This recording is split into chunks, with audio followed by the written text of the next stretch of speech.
Luke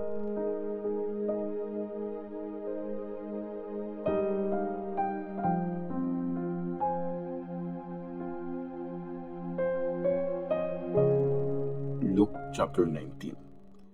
Nakilala ni Zacchaeus si Jesus. Pumasok si Jesus sa Jericho at naglakad siya sa bayan. May isang mayaman na leader ng mga tax collectors doon. Zacchaeus ang pangalan niya. Sinubukan niya makita si Jesus para makilala kung sino ito. Pero sa dami ng tao, di niya ito makita dahil pandak siya. So tumakbo siya para unahan ng mga tao at umakyat sa puno ng sycamore dahil dadaan si Jesus doon.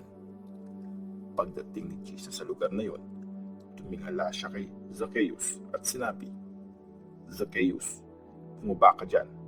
Bilis. Kailangan ko kasing mag-stay ngayon sa bahay mo." Bumaba agad si Zacchaeus at masayang winelcome si Jesus. Nagpulungan ang lahat na nakakita nito. Sabi nila, pumayag siyang maging bisita ng isang makasalanan. Tumayo si Zacchaeus at sinabi sa Panginoon, "Sir, ibibigay ko po sa mga mahihirap ang kalahati ng properties ko. Kung may nadaya akong iba, babayaran ko siya ng 4 times nung halaga." Sinabi ni Jesus sa kanya, "Dumating ngayon ang kaligtasan sa bahay na to, kasi anak ka rin ni Abraham. Dumating ang Son of Man para hanapin at iligtas ang nawawala." Ang parable ng gold coins.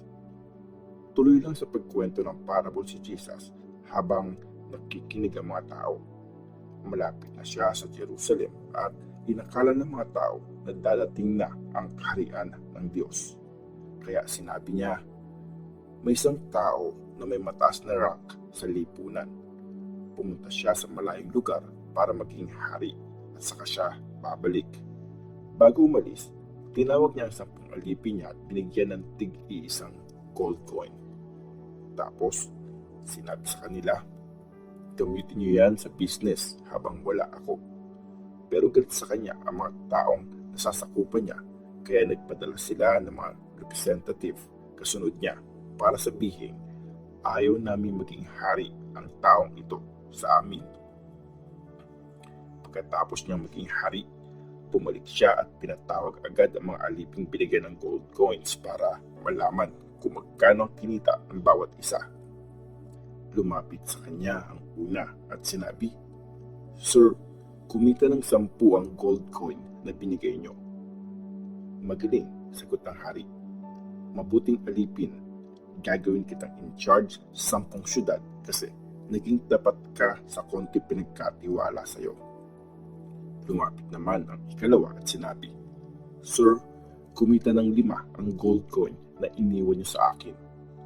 At sinabi ng hari sa alipin, "Ikaw ang magiging in charge sa 5 syudad."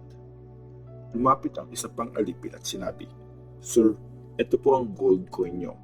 Pinalot ko ito sa panyo at tinago. Natakot po ako kasi napakahigpit nyo. Kinukuha nyo ang hindi inyo at in-harvest ang hindi nyo tinanim." Sinagot siya ng hari, "Masamang alipin, hahatulan kita dahil sa sinabi mo. Alam mo palang mahigpit ako.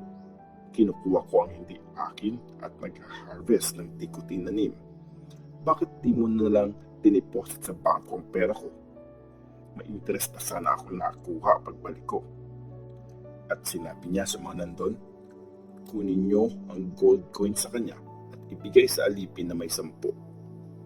Sabi nila, "Sir, meron na po siyang 10 gold coins." Sumagot ang hari, "Sinasabi ko sa inyo, ang meron ay bibigyan pa, pero yung wala, kahit ang kakunting meron siya, ay kukunin pa." Doon naman sa mga kalaban ko, sa mga ayaw na maghari ako sa kanila, dalhin niyo sila dito at patayin sa harap ko." Pumasok si Jesus sa Jerusalem. After sabihin ito ni Jesus, nauna siyang papuntang Jerusalem. Na malapit na siya sa Bethphage at Bethany sa Mount of Olives. nagpadala siya ng 2 sa mga disciples niya. Sinabi niya, pumunta kayo sa susunod na bayan. Pagpasok doon, may makikita kayong isang batang donkey na nakatali. Never pa yun nasakyan. Alis niyo ito sa pagkakatali at dalhin niyo dito. Pag may nagtanong kung bakit niyo tinatanggal sa tali, sabihin niyong kailangan niyon ng master. Umalis nga ang mga inutusan at nakita nila ang donkey ayon sa sinabi ni Jesus. Habang tinatanggal nila sa tali ang batang donkey, tinanong sila ng mga may-ari, bakit niyo tinatanggal yan sa tali? Kailangan po ito ng Panginoon, sagot nila. Dinala ng mga disciples ang donkey kay Jesus. Sinapin nila ang mga damit nila sa likod ng donkey at sa kanila pinasakay si Jesus. Habang nakasakay siya sa donkey, nilalatag naman ng mga tao ang mga damit nila sa kalsada. Nang malapit na siya sa syudad, sa paanan ng Mount of Olives, nagsaya ang lahat ng mga disciples at sumigaw ng papuri sa Diyos dahil sa mga nakakabilib na bagay na nakita nila.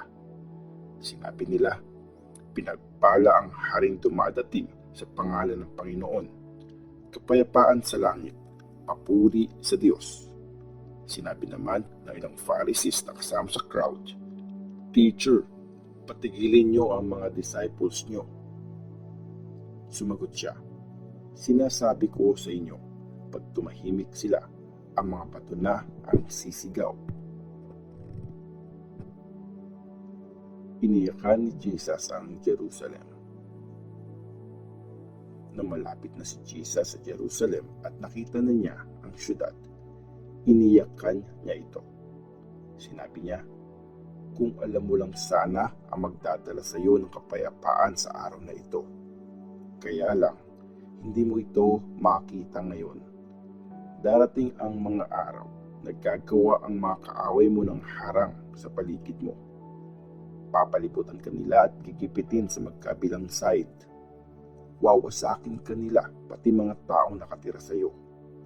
Wala silang iiwanang magkapatong na bato kasi hindi mo ni-recognize yung pagdating ng Diyos para iligtas ka. Nagalit si Jesus sa mga tao sa temple. Pumasok si Jesus sa temple at tinaboy ang mga nagtitinda doon. Sinabi niya sa kanila, nakasulat sa scriptures, magiging house of prayer ang temple ko, pero ginawa niyo tong hideout ng mga magnanakaw. Araw-araw, nagtuturo si Jesus sa loob ng temple. Naghahanap ng paraan ng mga chief priests, mga teachers ng law, at mga leaders ng bayan para ipapatay siya. Pero wala silang makitang paraan. Gustong-gusto kasi ng mga tao na makinig kay Jesus sa bawat salitang sinasabi niya.